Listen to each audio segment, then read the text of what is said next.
আমি আমার আজকের ভিডিওতে আলোচনা করব আমাদের ভারতীয় চারজন বিখ্যাত ক্রিকেট প্লেয়ারের ছেলের নাম অ দিয়ে শুরু হয়েছে এবং সেই অ অক্ষরের প্রত্যেকটি নামই হিন্দু সনাতনী সংস্কৃতি তথা সনাতন শাস্ত্রর সঙ্গে বিশেষভাবে জড়িত। যে চারজন ক্রিকেটারের পুত্র সন্তানের নাম অ দিয়ে শুরু হয়েছে সেই চারজন ক্রিকেট প্লেয়ারের নাম হচ্ছে 1 রোহিত শর্মা, 2 বিরাট কোহলি, 3 জসপ্রীত বুমরাহ এবং 4 হার্দিক পান্ডিয়া। এই চারজন ক্রিকেট প্লেয়ারের চারজন পুত্রের নাম হচ্ছে রোহিত শর্মার ছেলের নাম অহন, বিরাট কোহলির ছেলের নাম অকায় এবং জসপ্রীত বুমরাহর ছেলের নাম অঙ্গদ, হার্দিক পান্ডিয়ার ছেলের নাম অগস্ত।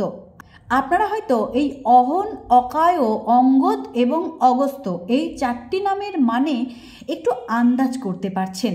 আমি আজকে আমার এই ভিডিওতে আরও একটু বিস্তারিতভাবে আলোচনা করব এই চারজন ক্রিকেট প্লেয়ারের সন্তানদ্বয়ের নাম কেমন আমাদের সনাতনী সংস্কৃতির সঙ্গে তথা হিন্দু শাস্ত্রের সঙ্গে মিলে যাচ্ছে।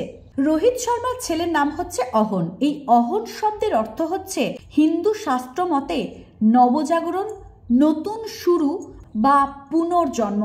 তাহলে বুঝতে পারছেন একজন এত বড় ক্রিকেট প্লেয়ার হওয়া সত্ত্বেও রোহিত শর্মা তার পুত্রের নাম নির্বাচনের ক্ষেত্রে কতটা শাস্ত্রসম্মত বিধিনিষেধ মেনে চলেছেন। এরপরে আলোচনা করব বিরাট কোহলির পুত্রের নাম অকায়।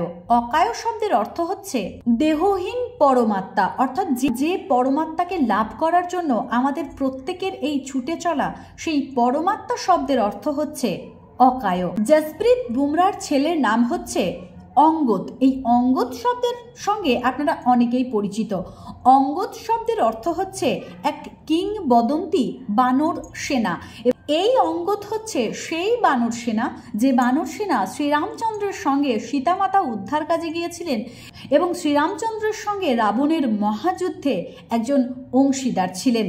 হার্দিক পান্ডিয়ার ছেলের নাম হচ্ছে অগস্ত এবং এই অগস্ত শব্দের অর্থ হচ্ছে একজন মুনি ঋষির নাম অনুসারে। এই অগস্ত ঋষি হলেন সেই নক্ষত্র যে নক্ষত্রের উদয়ে শরৎ ঋতুর আগমন ঘটে। তো আজকে আমি হঠাৎ করে ইন্ডিয়ান ক্রিকেট প্লেয়ারদের পুত্রদ্বয়ের নাম কেন আলোচনা করলাম এবং তাদের নামের মানেগুলো কেন তুলে ধরলাম সেটাই হচ্ছে ভাববার বিষয়, তাই তো?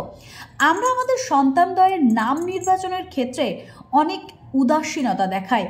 এই সন্তানের নাম নির্বাচনেও কিন্তু একজন সন্তানের চারিত্রিক বৈশিষ্ট্য কেমন হবে, তার ব্যক্তিত্ব কেমন হবে, সে মানুষ হিসেবে কেমন তৈরি হবে, এই নামের ওপর অনেক সময় ডিপেন্ড করে। তাই আপনারা আপনাদের সন্তানদ্বয়ের নাম নির্বাচন করার আগে একটু শাস্ত্রপুঁথি ঘেঁটে নির্বাচন করার চেষ্টা করুন।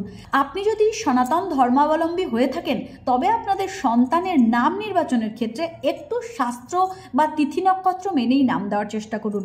যেখানে ভারতীয় ক্রিকেটাররা যারা সব দিক থেকে স্মার্ট, বুদ্ধিমান, শিক্ষিত হওয়া সত্ত্বেও সনাতন শাস্ত্রকে বিশেষ সম্মান জানিয়েছে এবং শ্রদ্ধা করেছে, সেই নিজের ধর্মকে এতটা গুরুত্ব দিয়েছে, সেখানে আমি আপনি বড্ড সাধারণ মানুষ।